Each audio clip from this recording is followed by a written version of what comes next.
അതെ, ഒരു യൂണിവേഴ്സിറ്റിയിൽ നിങ്ങൾക്ക് ഇഷ്ടമുള്ള കോഴ്സുകൾ ചെയ്യുമ്പോൾ നിങ്ങൾ ശ്രദ്ധിക്കുന്ന കുറച്ച് കാര്യങ്ങൾ ഉണ്ടായിരിക്കും. യെസ്, അതിൻ്റെ നാക് അക്രഡിയേഷൻ എത്രത്തോളം ഉണ്ട്, സ്ട്രോങ് ആയിട്ടുള്ള പ്ലേസ്മെൻറ്റ് സെൽ അതിനുണ്ടോ, നമ്മളൊരു കോഴ്സ് കംപ്ലീറ്റ് ചെയ്ത് പുറത്തിറങ്ങുമ്പോൾ ഒരുപാട് ജോബ് ഓപ്പർച്യൂണിറ്റീസ് ഉണ്ടോ, നമ്മുടെ ഇഷ്ടമുള്ള ടൈമിനനുസരിച്ച് ആ കോഴ്സ് നമുക്ക് കംപ്ലീറ്റ് ചെയ്യാൻ പറ്റുമോ, അല്ലേ? യെസ്, അങ്ങനെയാണെങ്കിൽ ഒരു യൂണിവേഴ്സിറ്റി ഞാൻ പരിചയപ്പെടുത്തി തരാം. It's all about Jain university. 2009 ബാംഗ്ലൂരിലാണ് ജെയിൻ യൂണിവേഴ്സിറ്റി സ്ഥാപിതമായതെങ്കിലും ഇന്ന് ഇന്ത്യയിൽ നിന്ന് ഒട്ടനവധി വിദ്യാർത്ഥികൾ അവരുടെ കോഴ്സുകൾ കംപ്ലീറ്റ് ചെയ്ത് യൂണിവേഴ്സിറ്റിയിൽ നിന്നും പുറത്തു വരുന്നുണ്ട്. ഡീം ടു ബി കാറ്റഗറിയിൽ പെടുന്ന ഈ യൂണിവേഴ്സിറ്റിയുടെ നാക് അക്രഡിയേഷൻ എന്ന് പറയുന്നത് A++ ആണ് കേട്ടോ. മാത്രമല്ല ഒരു സ്ട്രോങ് ജോബ് പ്ലേസ്മെന്റ് സെല്ല് കൂടെ ഇതിനുണ്ട്.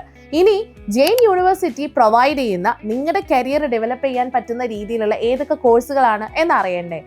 അങ്ങനെയാണെങ്കിൽ നിങ്ങൾക്ക് ഒറ്റ വഴിയേ ഉള്ളൂ, വേഗം പോവാം, ഫ്യൂച്ചർ പ്ലസ് അക്കാദമിയെ കോൺടാക്ട് ചെയ്യുക. ഫ്യൂച്ചർ പ്ലസ് അക്കാദമി നിങ്ങൾക്ക് നൽകുന്നുണ്ട് ജെയിൻ യൂണിവേഴ്സിറ്റി റിലേറ്റഡ് ആയിട്ടുള്ള ഒരുപാട് കോഴ്സുകൾ. ഏതൊക്കെയാണെന്ന് അറിയണമെന്നാണെങ്കിൽ താഴെ കാണുന്ന നമ്പറിൽ കോൺടാക്ട് ചെയ്യുക.